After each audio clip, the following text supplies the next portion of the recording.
Hi, everyone.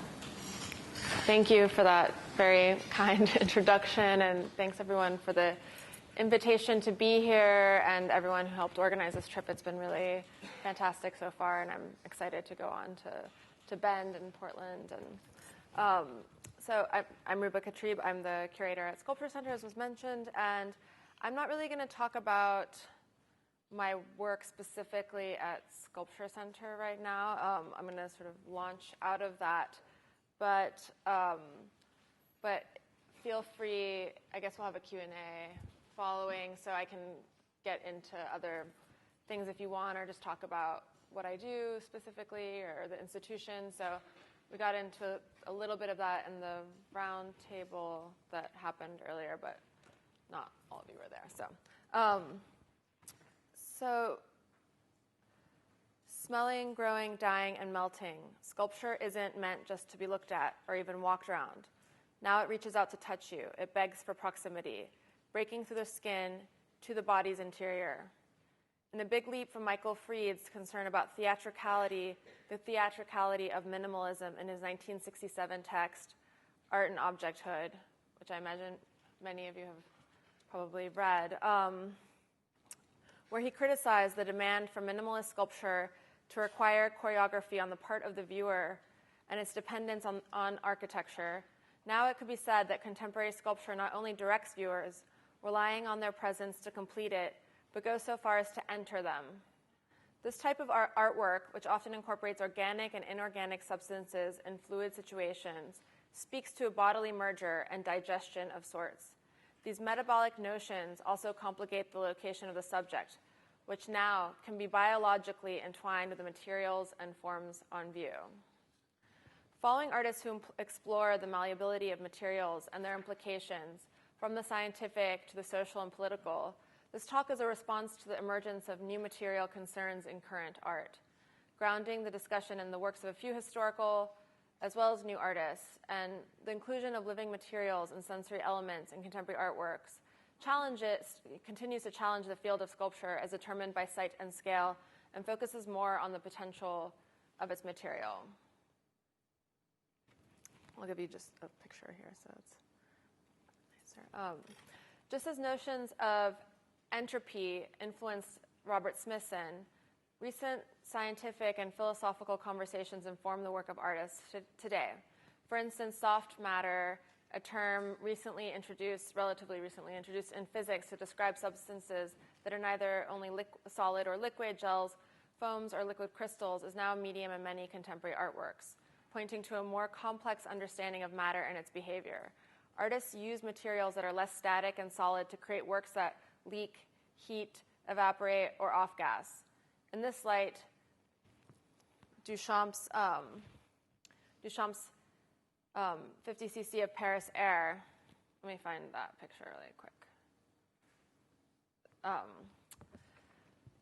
Of Paris Air, made in 1919, traditionally considered and mostly discussed as a conceptual, really language-based gesture, as it's an ampule with this title that instructs you to understand what it contains,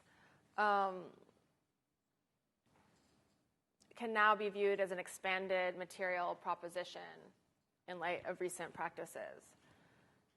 So when artworks engage the sensory realms, where do they stop and start?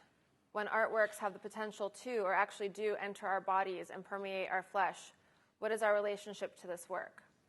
The material constitution of these artworks speaks to processes of transformation and a physicality that extends beyond the optical to the biological.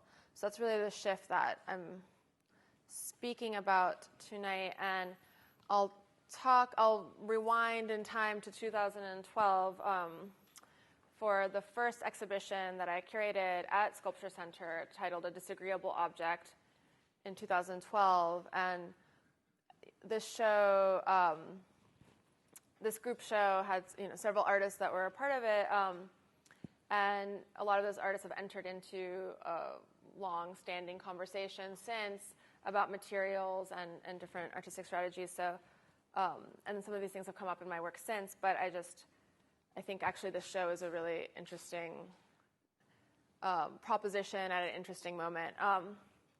So this show in particular referenced surrealist strategies that found in new art practices. So the crux of the exhibition really looked at the influence of new technologies, looked back at the new technologies of the machine age in the early 20th century on surrealist artworks and surrealist practices, Dada as well, of course, and examined parallels in contemporary work. So it was really looking at this tendency or strategy, how it could be articulated in the present. So for the, by imbuing mass-produced and handcrafted objects with origin myths, erotic desire, and destructive impulses, the surrealists disrupted notions of social order. And so this show, asked a question as to whether this was happening now with new digital technology, so making this comparison.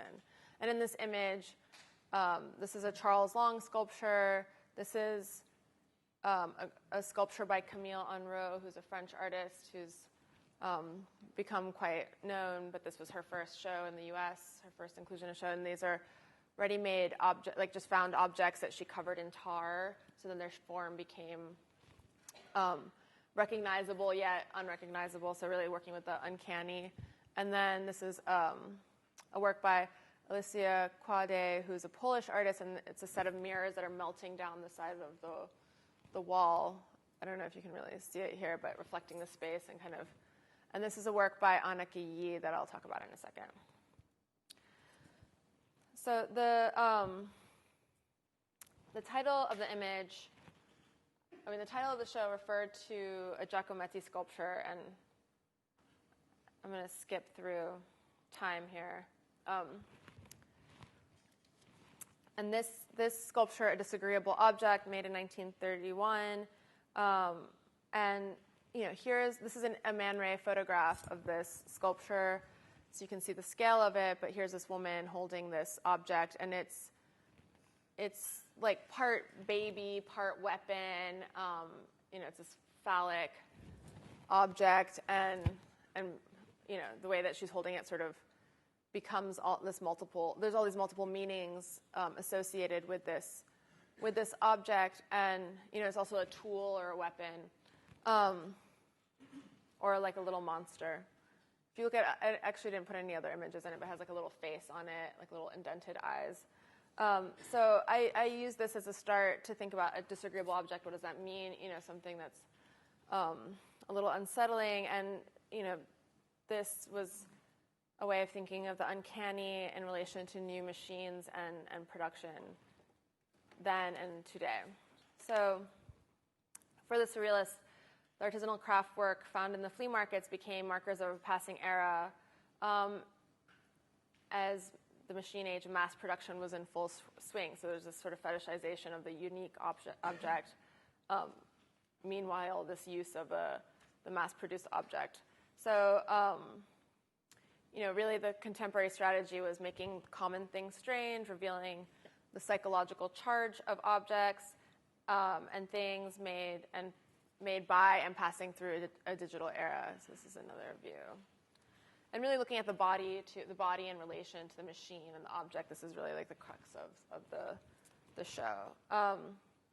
So within the show, I think there were like 20 artists, but a few of them really were thinking about more abstracted, expanded materials in their work. And those would be, I think the most notable from this show would be Anneke Yi, Pamela Rosenkrantz, and Michael E. Smith. So I'll start talking about these artists a little bit here, and then go on. But so Michael E. Smith, this is another image. This is the Pamela Rosenkrantz here. I have another image coming up soon.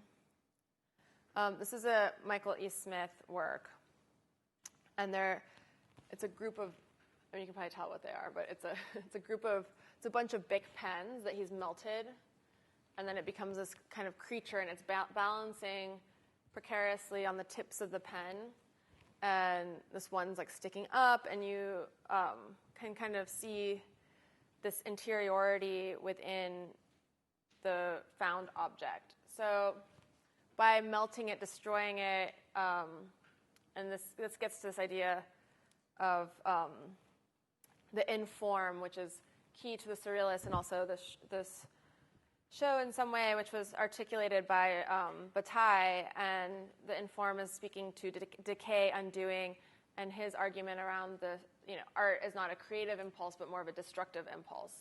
And that also ties in some way to Robert Smithson's idea of entropy, which is that things degrade over time, and you can't put them back together, but they continuously change and sort of degrade. So this work speaks to that decay, that undoing, that destructive impulse, but it also exposes certain qualities and potentialities of the plastic and the rubber found in daily objects, exposing a certain entropy already within the mundane mass-produced items that we use. So it isn't just an exploration of this baseness that Bataille talks about, but also revealing the internal and fluid qualities of synthetic material. So it's really both things, that it's also showing you something about this material, exposing it by melting it, and then also turning it into something else. So all Bic pens have this potential to melt. It's not just this solid thing that we're using, but it could also just fall apart, and it was also made through heat. So really thinking of the very specific material qualities of this mundane daily object. Through temperature change, other contact with other substances, different actions. And Michael E. Smith really deals with this a lot, where he does transform an object into something that becomes, still recognizable as what it was, but also removed and becoming almost more like a creature. He sort of animates it or gives it life by revealing this other quality in the material. So the material here is not taken as a given. And I did a show later with Michael E. Smith, I guess it was 2 years ago now. And that was a little bit of a different approach from this kind of work, but he's an artist that has continued interest. And then I will go to Anneke Yi, who just won the Hugo Boss Prize. And this is a work she did called The Possibility of an Island. And in the earlier image, you saw the three. I'll just skip back to that. You see these three glass containers on these plinths. So there's three of them. Possibility of an Island. These are unique.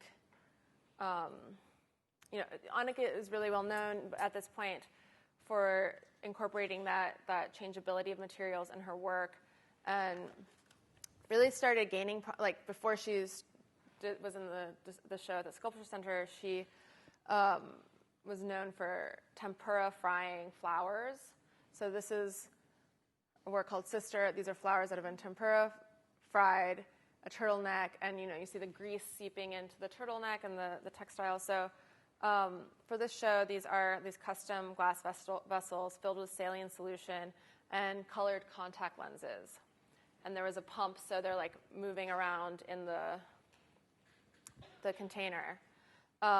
So this is this disembodied articulation of an aestheticized human form through a technological prosthesis. So these floating contacts are references to eyes, and then they become this extension of the biological. So it's this sort of performance enhancer, but also aesthetic transformation. But then when it's isolated and abstracted as this thing moving around and sailing, it's like a bunch of eyes floating in a jar, even though it's not really. So,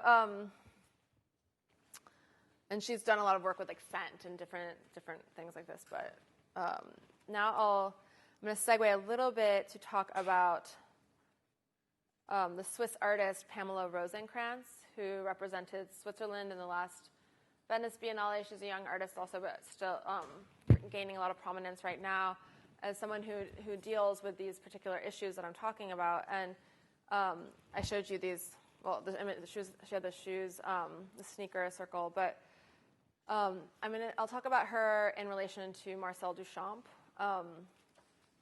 for a little bit. So this this work, it's a piece of copper-plated plaster jammed into a chunk of dental plastic. This is Marcel Duchamp's 1954 Wedge of Chastity. And it was created as a wedding gift for his bride, Teeny Matisse. So it's when the two parts of the object are separated, a crafted crevice referencing a vagina is visible, and it's sculpted with the material that dentists use to make an impression of the mouth. So this material, flexible materials, pink colors, smooth curves, and sheen vividly conjure the intimate flesh, a notable instance of a barely manipulated hunk of material standing in for the human body. Wedge of Chastity contributed to an artistic conversation on the intersection of body, sensuality, and technology that persisted into mid-century. Duchamp's use of a consumer-grade plastic as a stand-in for flesh marks a unique shift in material approaches to human depiction. The dental plastic has an a priori medical association with the body. Specifically, it replicates the oral cavity. Taking an impression of the contours and gaps of the teeth and its surface appearance corresponds to that of the gums. Duchamp's minor intervention in the plastic to create a hidden vagina distances the object from a traditionally sculpted body and moves it toward a hybrid physicality in which the organic and the synthetic are merged along with two distant and related orifices. In the case of Wedge of Chastity, the intervention of what appears to be a metallic device also makes the piece emblematic of Duchamp's articulation of sensuality within the framework of industry. One of his most famous works, The Bride Stripped Bare by Her Bachelor's Even, sorry, I don't have an image of that, but you probably have it burned into your minds, hopefully. The Large Glass, 1915 to 23, depicts a sexualized encounter of various figures that has been mechanized as a clinical assembly line of bodies and secretions. The factory scenario of bodily functions abstracts the figures, turning them into machines of exchange. In another example of the administration of erogenous body parts, Duchamp used a painted foam rubber breast, here we go, for his design of the cover of the 1947 International Surrealist Exhibition Catalog. Appropriately, the title of the object is Prière de toucher, please touch, an instruction as much as a description.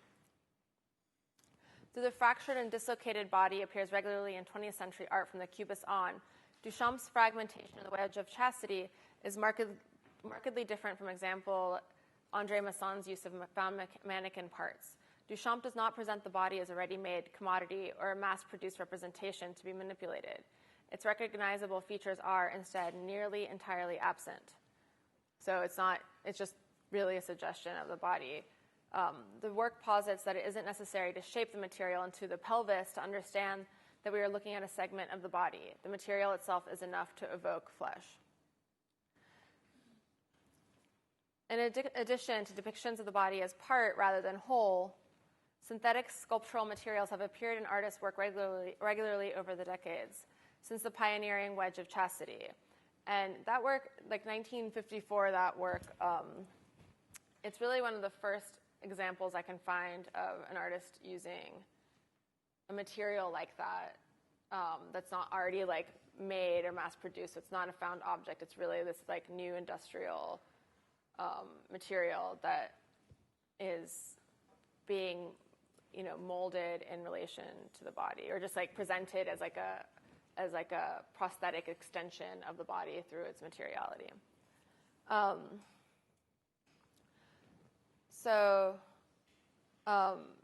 Ava Hess,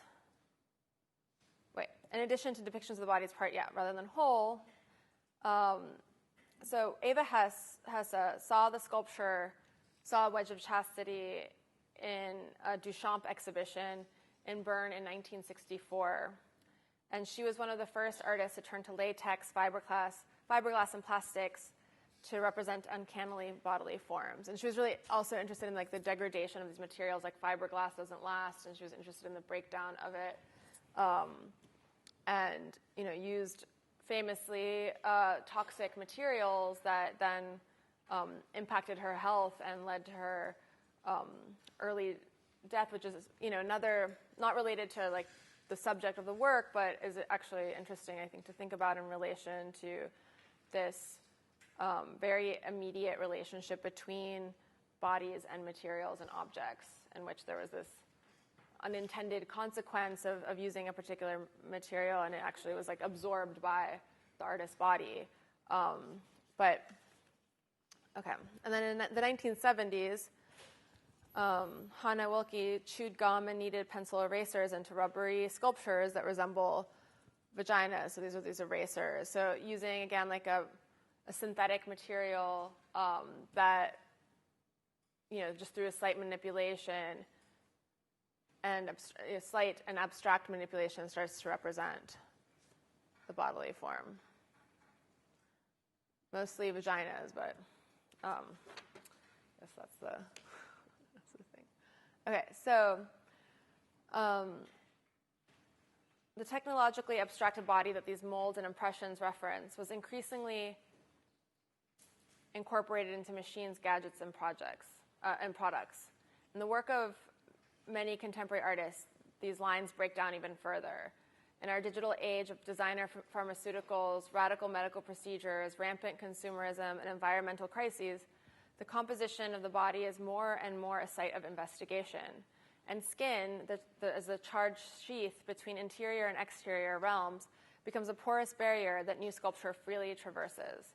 In its innovative material eccentricity, Wedge of Chastity is a significant precursor of works by contemporary artists using plastics and man-made compounds to represent organic forms. So similar to Duchamp's use of material shorthand to represent the body, Swiss artist Pamela Rosenkrantz elaborates the surface quality of skin to make it into a synecdoche for the body. In several sculptures, she has incorporated dragon skin, a sophisticated silicone material used in prostheses and special effects applications to mimic the tones and textures of human skin. Like Duchamp, Rosenkrantz has counted on the familiarity of a material as a commercial-grade stand-in for the body. Filling plastic bottles and sneakers with the artificial skin, she has created objects that contain an image of the human form in its most basic constitution, puddles of flesh. And then here's a puddle of flesh. So this is a skin pool. This is an outdoor sculpture she made in Gstaad in Switzerland, and it's this outdoor pool of skin. And she often uses she researches different skin tones too. So this is like a Northern European skin tone that she uses. And then this work for Sculpture Center, you have like this range here, and these are ASICS sneakers. Oh, and I can't remember what the ASICS stands for. It's something like good health and spirit. It's like a common phrase. And she, sneakers are filled with this substance. It's tinted, and then it dries and becomes this like rubbery skin. And in this case, you see these sneakers that are empty, like there's no body attached to them. It's just like feet inside of shoes, and you just get this like cut off ankles. There's something very disturbing about that, I think. So this presence. And actually encountering them in the space, you feel this, your physical relationship to them is very interesting, because your sneakers are like in front of these sneakers, looking at them, and you're having this like bodily proximity to this suggested human form. And then the body being broken down into this very like basic materiality of a flesh pool. This is a work she did. It's a sink where it's filled with water, aquamarine water. This is called Moor Stream. This is from 2012, and the water is like bright. Water often is represented as blue, and then here it's like really blue instead of clear, and it's this color because of the addition of methylene blue, which is the first wholly synthetic drug to be used in the medical industry in 1876. So this is like really the start of like these wholly synthetic drugs and substances that are being ingested, inserted into the body. And then and this is an example of the water bottles filled with the dragon skin, and then the water bottle. Also, she plays off these these products that are meant to be enhancing, so like smart water, this kind of idea of like purity, improved performance, and then filling the water bottle with the dragon skin. It's like the body's relationship to water, of course, is integral to this, and then the body is entering and inserted into the bottle, it becomes the container. So we fit the form. And this project, this is an exact image of the show, but this is an example of what she does, where she makes these sexual power Viagra paintings, and she uses her own body as a test subject, and she ingests Viagra and then uses her hands to smear polyester medium, which is pigmented to resemble different substances like skin, blood, urine, on these panels. And this other, I don't have an image of this, because she also uses different lights and scents and things that you can't really document. And of course, as a woman, taking Viagra did nothing. She just got a blush, but it was this idea of using this chemical to alter her state of mind or her process of making these paintings. And she also had a show where she included a synthetic cat pheromone called Civitone, which was released into the air of the gallery. And this is a common ingredient in perfume, but it's also it's also considered more irresistible by a common parasitic disease, toxoplasmosis, which you get from cats, as you probably heard. And apparently, according to Rosencrantz, female carriers are more likely to wear designer clothes. So there's that. And then let me go back here to this work. So this is what Rosencrantz made for the Venice Biennale in the Swiss Pavilion, which you walk through this outdoor space and then you enter into this area. And this is called Our Product, which features another pool similar to the one she made at Gstaad, but on a totally different scale. And this was moving. So the Gstaad pool is like a dragon skin dry pool, so it's more solid. But she had to figure out how to keep it in this liquid state, and it wasn't dragon skin she used, but it was another substance that she used to make this. So it's kind of bubbling and moving, and it's colored again in this North European skin tone. And then she was researching this. There's some research about Venice as a site that she put into this, the concept of this show, and it also exudes a scent, this pool that's biologically formulated to mimic that of a baby's skin. So this is this kind of sci-fi baby pool skin that has this potentiality of something, and she made a booklet that accompanied the work where various real and fake compounds are listed as the composition of the substance on view. So this title, Our Product, it's this thing this collectivity, but I'll just read a second of, oops, sorry. I just want to find this and read this is what the pamphlet had, and it read some kind of new high-end product guide, some sort of spa pamphlet or something. And she wrote elamone, one of the molecules, which is not a real thing, but there were some real things. Elamone is our molecule. Actually, I'm not sure if this is real or not. Maybe. Elamone is our molecule. It emulates the scent of a new beginning, emanating in ever-widening ripples that lap against the limits of the self. Feel its vibration. its corpuscles resonating like wild bells. So there's like these really, descriptive, seductive kinds of language around these chemical compounds that you don't really know what they are, if they're fictional or real.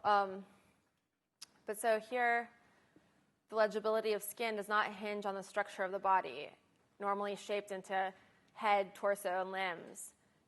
Shimmering and rippling with a life of its own, this skin matter appears to have escaped the confines of the organizing skeletal structure that has informed depictions of human bodies throughout the history of art. Further, its material makeup is credited as a hybrid of synthetic and organic compounds, real and imagined. Our product has also freed itself from the ubiquitous commodities that Rosencrantz regularly uses in her works. This skin is no longer molded by objects, or like being put in a water bottle or shoes, no longer molded by objects intimately tied to the body and its performance, but can take on any shape, fit any container. Attributing new synthetic and organic compounds to the product on view, a sea of free-form tissue, Rosencrantz highlights another aspect of the relationship between industry and body. Though malleability of form is inherent to the body at a micro level, at a macro scale, it can be transformed in both a perceptual and scientific sense through new technologies. Our knowledge of skin's porousness, as well as the information it carries and leaves behind as the DNA in its cells, alters our fundamental understanding of its function as well as material constitution, creating an ever-growing list of new biological influences, from anti-aging creams and superfoods to pollution and other biohazards. So evocations of the body are no longer only reduced to representation, which is a shift in... So its essential qualities of the body, its hardness, softness, size, textures, and specialized functions are in dispute, as are the body's beginning and end. Bodies ingest materials and absorb organisms and leave the residue on other materials. Recent sculpture emphasizes these microscopic and sensorial aspects of the living body. Shapes that do not literally correlate with the body's anatomy are instead embodiments of the body's contemporary condition, and now can form around other things or remain in a shifting state. Fleshy has become a descriptive term, one that moves beyond the human form to its material makeup. The notion of the figurative takes on new meaning when the organic merges with the synthetic to depict the body as something unfixed, malleable, and remote. The tactility of fleshiness, achieved through material, color, texture, and smell, now stands in for the body in ways that moves artistic concern very far away from the form in which it used to focus. Verisimilitude now calls for artifice. A bronze sculpture cast from the mold of a model may reflect veracity in shape, scale, and topography, but new strategies for corporeal representation afford both a proximity and a new interpretive expansiveness in relation to physicality. So further, the boundaries of the body have become redefined as permeable. Theorist Jane Bennett, who we talked about a little bit in the round table, has discussed matter as actants, endowing matter with the ability to influence and act upon people, animals, and things. We are not solo actors, creating a notion of collaboration that incorporates elements that we ingest, inhale, touch, etc. So,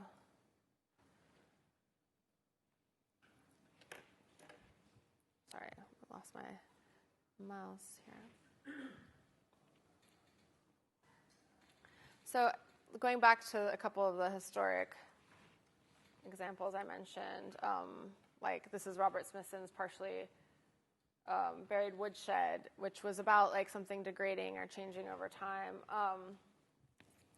This idea of, a way of thinking of materials and like talking about the material in a certain process and transformation. I think now a more notable shift is that artists are interested in materials and how they come into biological contact with the viewer. So now all aspects of an object and the space in which it occupies come into acknowledged contact with the viewer. So we can absorb the materials and the substances in the space through their biological function. So this expands more into the space in which we're experiencing the artwork. So it's not just like the product or the thing, but it's that we're like, as viewers, ingesting, inhaling, there's a suggestion of proximity to us. So this is like another relationship. And then there's also things that are just the neutrality of the white cube breaks down even further in this expanded idea, but not only politically. So the white cube also contains paint fumes, dust, whatever aerosol spray was whatever's coming through the ventilation system. And whatever things that are also in the environment that can be identified, even if invisible to the human eye, in combination with the artist brings into the room. So this is another thing to consider when the object enters the room. What is it interacting with beyond like, it's not in a vacuum space. So some artists are actually creating a biological interaction, and some of them are referring to this process in their work. So it's not necessarily that artists are literally creating these situations, but that they're pointing to it through their work. So now I'll talk about Rochelle Goldberg, who I just created a show with in the last winter. And she's an artist who's also really interested in these ideas from a different perspective. And some of her primary materials are crude oil and chia seeds. And she uses those in tandem with ceramics and steel, and is interested in the different time scales and operations of the materials she's using. So I'll go to this image so we can look at it. Well, okay, never mind. So, in one of her exhibitions, you can smell the ancient crude oil in her sculptures, a substance dated to the Jurassic and Cretaceous periods, which is comprised of the remains of small animals and plants mixed with mud and compressed through sediment pressure. So this is this very ancient and long time span material beyond like a human timeline. And then it also is something you're kind of smelling, and it's off-gassing into the space. It's really strong at first and then kind of dies down as the show continues. And this is all part of it. She also uses these chia seeds, which sometimes in certain conditions will sprout and stay alive, or they'll die, or they'll kind of mold over, or they just remain as like seeds in this potential of growth and of a life cycle. So this idea of like a material timeline becomes really important to the work. And so her works adapt over time. And for this show, you can see these fiber optic cables that she used. And the subjects of the show is really dealing with or the elements, or like the chia, this idea of like a certain growth cycle there, the crude oil, fiber optic cables, which is like transmitting this light in this in a super fast time scale, and then there's representation of fish. This is actually a picture of hands holding the fiber optic cables, and there's resin poured all over it.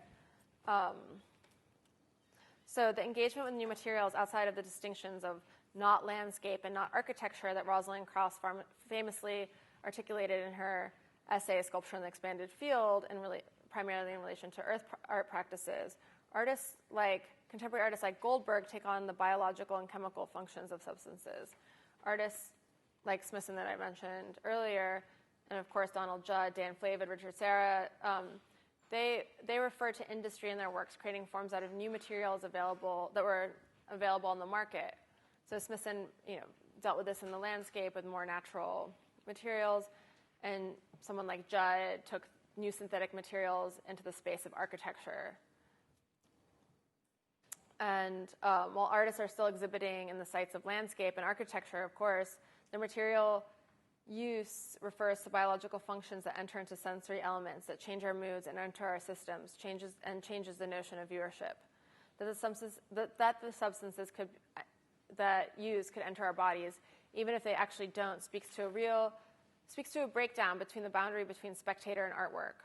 That a work can grow, die, off-gas, move, conduct energy, etc., challenges the notion of a contained and fixed object.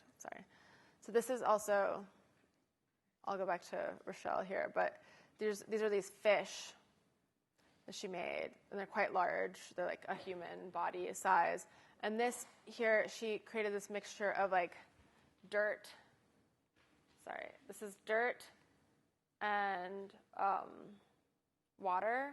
So she she created this line and like covered the walls. So this is a really, I think, interesting way of dealing with the space, because it just looked like part of it, or it looks like it's something that's sort of changing over time, hardening. So it's this earth that she's using and bringing the earth into it. And the fish, this is all like touching on industry. So this is a model of the first American train car engine, and it's made out of steel. And so it just becomes this sort of sketch of this moment of industry. And then here you have chia seeds and that earth mixed together. But since this is a basement exhibition space, nothing grew. But here are images from other shows that she's done. This is a past exhibition, and here she uses this carpet, and you see the chia actually growing, sprouting and growing.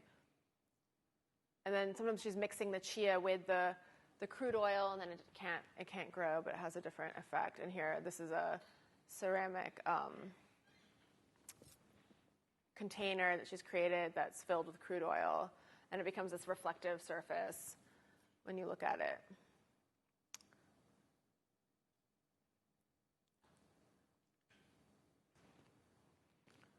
Yeah, so that's it. Thank you.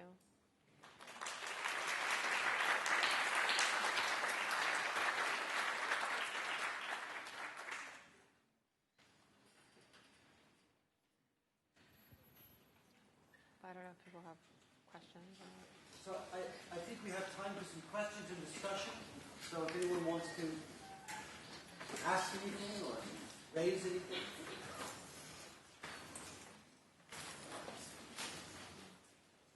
Maybe just to get the ball rolling. I think there's obviously a lot we can respond to here. We had a very rich, dense, intense, insightful discussion. And there's one thing, as I was following along in your talk, I was wondering, is if you could maybe say a little bit about the title of the talk. So thinking a little bit about the relationship between the examples of things we're looking at and the concept of substance.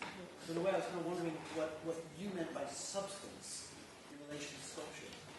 Well, I think it's an interesting question, because I think substance is less of, a substance is like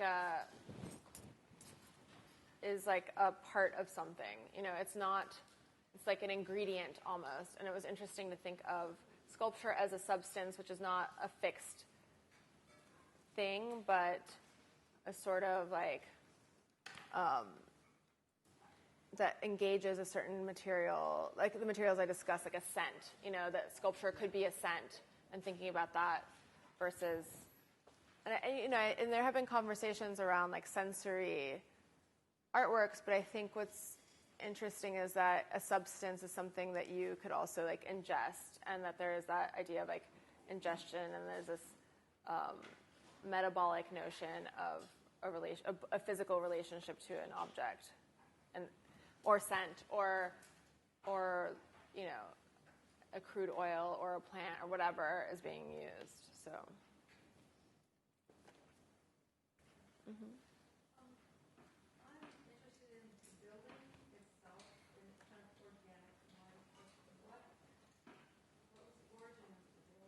Of Sculpture Center. It was a trolley repair.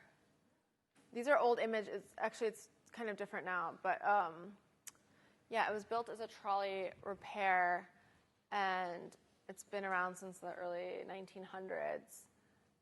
And so there's like a working gantry. It's a very big, it's not actually that big, but it's a pretty big, like, open industrial space. And we've been there since 2001. But Sculpture Center was founded in 1928, so it's an old organization, but has been here since then. I don't think it was. I think it was like just used as a trolley repair for a minute, like a little bit of time, and then it was really used to store a lot of construction equipment. And then, yeah, I think it was just like sitting there for a while until we bought it in 2001. And it's in Long Island City, Queens, which is like it's like 10 minutes from Midtown on the subway, less even. And it's a very industrial area, which is quickly transforming. So now we're this little like brick building, and we're surrounded by skyscraping condos. So it's a lot of change happening over there.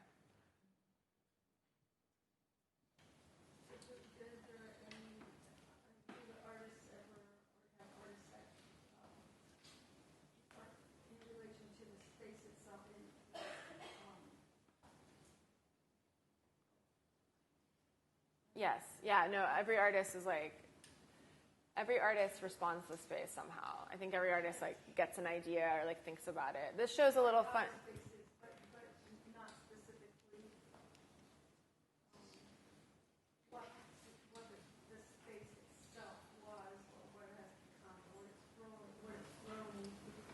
I mean, sometimes I think in the lower level, like the arches I showed you, it's like.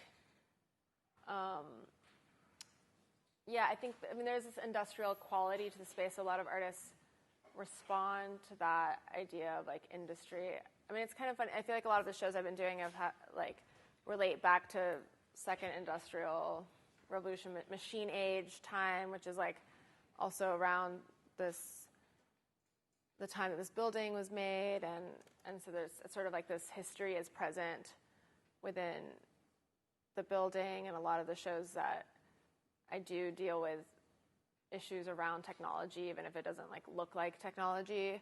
And so there's sort of a funny relationship between going back and dealing with that history and like in the present moment with contemporary artwork. So that's definitely something that comes up in a lot of the shows. So it sort of informs it for me, but also for artists too. I think they definitely get inspired by it.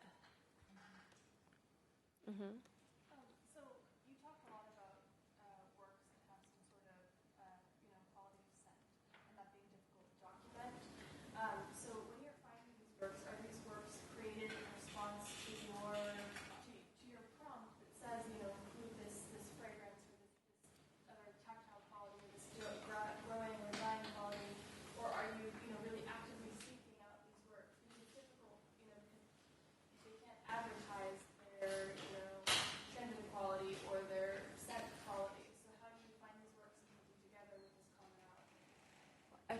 A lot of the artists don't just use scent in itself, so it's always like tied to something.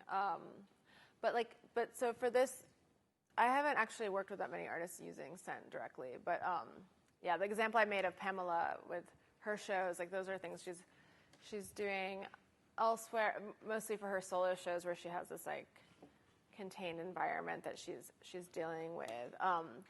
And yeah, but I think for like artists like Annika and Pamela, they, they're doing so many different things, and scent is tied as a component, but there's often this like narrative accompanying the exhibition in which you have to, you're having a sort of physical, visceral experience with the work, but then there's like this coding of everything where, especially for Pamela, like, everything is related to some sort of substance or material that exists in the world that's then being like recomposed within her work. So sometimes light or color or scent, like colors that are biologically attractive. So there's just so many like studies about what different effects of color, light, smell, and other substances that on the body, on human behavior. And I think she pulls specific narratives like that, the cat pheromone, and like it has this whole story, this whole idea. There's so many studies around it. Some of them seem like kind of some of them seem real, some of them don't seem real. Sometimes you smell something and you're like, I don't get it, you know. So it's like, and Annika Yee actually, in one of her shows, her recent gallery shows, she like made, oh my God, she had these dryers, and inside there were really horrible scents, but they were like extracted from, sorry, I can't actually remember what it was, but there were scents in there, and they were like, you know, very disgusting smells, but they were all meant to like trigger something in the body that, you know, it was hard to imagine that they would, or they were all ingredients and things that you were like shocked to like isolate them and smell them and understand that they're like related to this other product. So, and the baby's skin smell in Venice for Pamela Rosenkrantz in that big pool of liquidy skin, I didn't think it smelled like baby skin, but you know, but you know, it's like a synthetic formula for that, and it's sort of, you know, interesting to isolate that scent, and like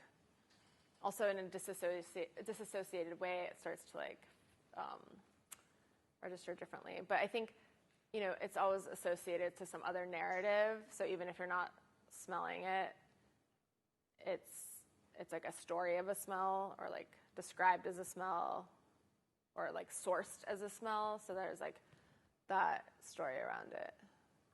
So it doesn't really matter how it smells in the end. Yes. How important to you is that a work is self-explanatory? It's like the last artist, her work seemed it had enough classical sculptural elements to explain itself, I felt. Whereas the cooler full of liquids wouldn't do much for most people without an explanation. How important do you feel it is that works stand on their own without you knowing why they did it or what it is? I mean, I think it's pretty important that there's some kind of connection to the work, and then, you know, the information adds something or is interesting. But I think with this one, you know, I feel like there is something really like visceral about this work, even though, I mean, you know, just seeing these like weird colored, like this flesh color inside, and sometimes they're not just flesh color, but this kind of like, I mean, it's such a strange substance. It's also hard, but not totally hard. So you're like, understand that there's some like movement, that if you squeeze the bottle, it would like move within that. It wouldn't just like break. It would like move. It would give. But it's, so you can tell that from the substance, but that it's like in this water bottle. It just seems like this reversal. Like the body has like entered the bottle versus the contents of the bottle versus the contents of the bottle like entering you. So I feel like for that, I kind of get that. And Rochelle is different because she is like creating her own forms. So they're less like product. It's not about product so much, but more of like a different material processes that are combined within the works, and like that there are these different time spans and like associations of particular materials, and that they're all tied to, you know, there's sort of like this, yeah, and she's also, I think, interested in like material innovation too, which also, I mean, Pamela is, but in a totally different way, which is all about like new substances, new materials, and like playing with that, like being on the cutting edge of it, but also like creating new ones that aren't real. And so there's a lot of interesting research around her work of how she actually comes to make something, you know, like this pool. I wasn't involved in this, but I mean, I was talking to her about it, and it was like incredibly difficult to make something like this, you know, that like kind of to get the liquid, this like thick, solid liquid. It was very difficult, and she's working with scientists and different experts to come up with creating this substance, and it seems like it should exist, or you've seen it before, and then you see it, and it really does have this uncanny quality where you realize, like, there's something off about how this is behaving, and it's not really what you've never really encountered something quite like this, even though it's just like a pool of pink liquid. Does that move around inside there? Yeah, so it's moving. It's like rippling and moving, and like, so it's kind of has this constant movement, but it's slow because it's so thick. No, you like came up. This image is funny. So you see, the documentation of this is really hard because you have to like come up to it, and it's in this room, and you like it's like this high, so you're like looking into this expanse of the liquid. So there's like an edge to it, but the way that she built it, because it was meant to be on the floor. It was meant to be the floor, or feel like a sort of like surface, and so there were like these walls that just created like an entry for like a couple people to come and like stand and see it. So it's really this like contained room and not like a freestanding pool. So you really get that it is like this room, but yeah, I think it was. How big was it actually? I would say it was like. I would say it was from like it was almost. It was like a little. It was like 3/4 of like this area over here. It was pretty big, yeah. Yes. My question might be irrelevant. I was going to ask you how powerful you think that art could actually influence people on the social or political level. Well, okay, I will be blunt.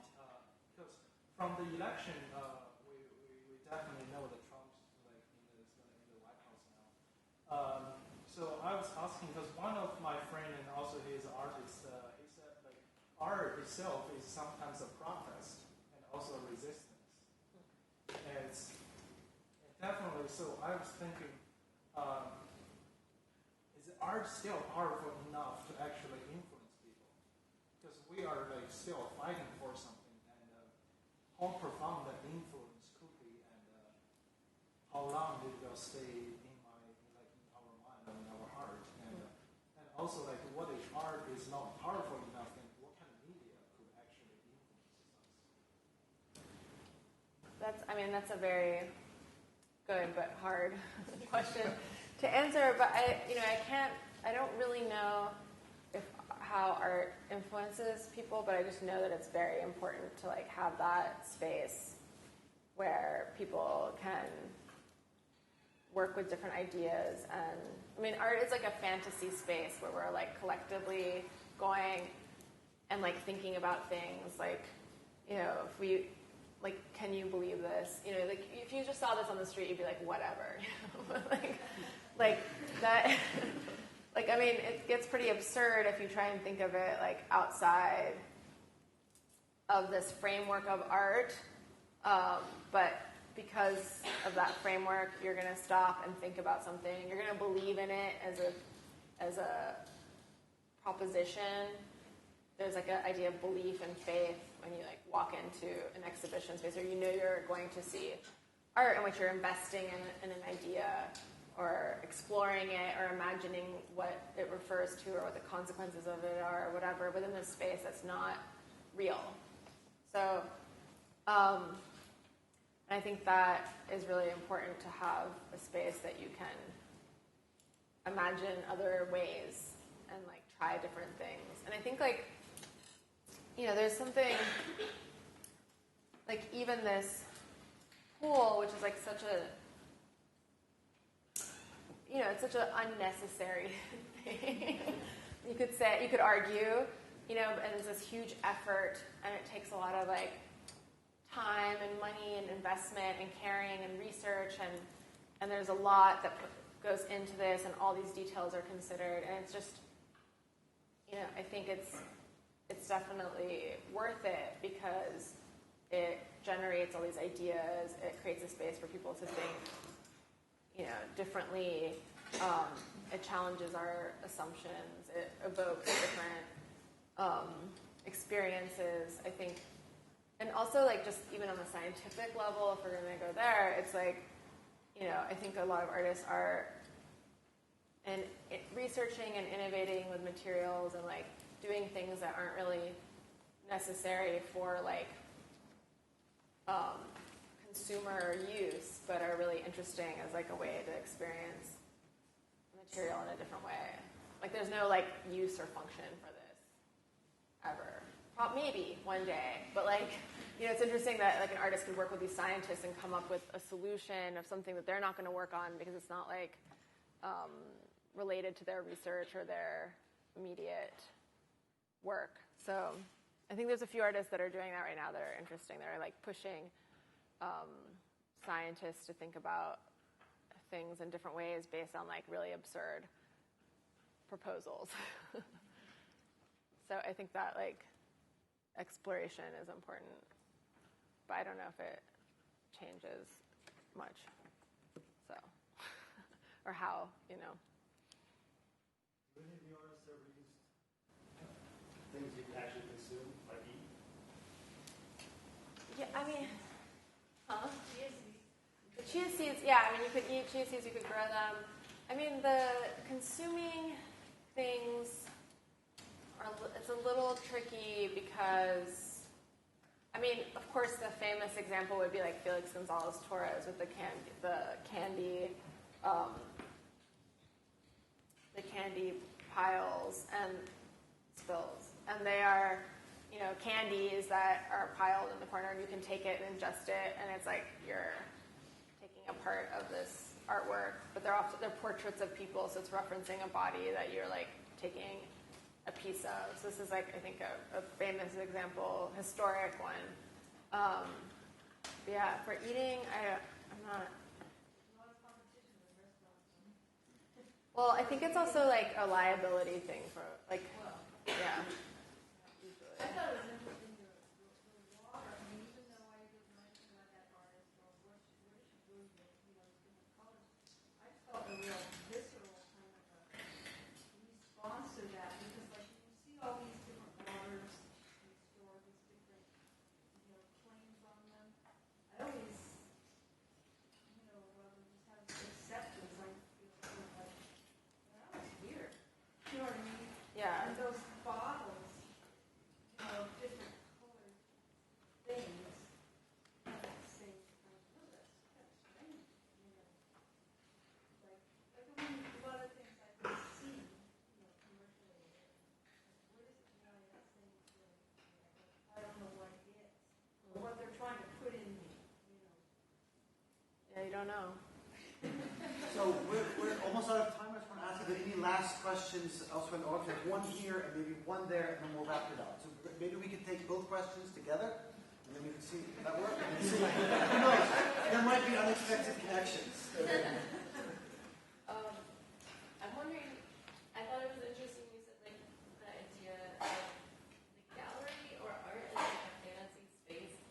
And I'm wondering, like, obviously you weren't for the most part in the context of a gallery, but I'm wondering, like, how you feel about the space of a gallery as, like, I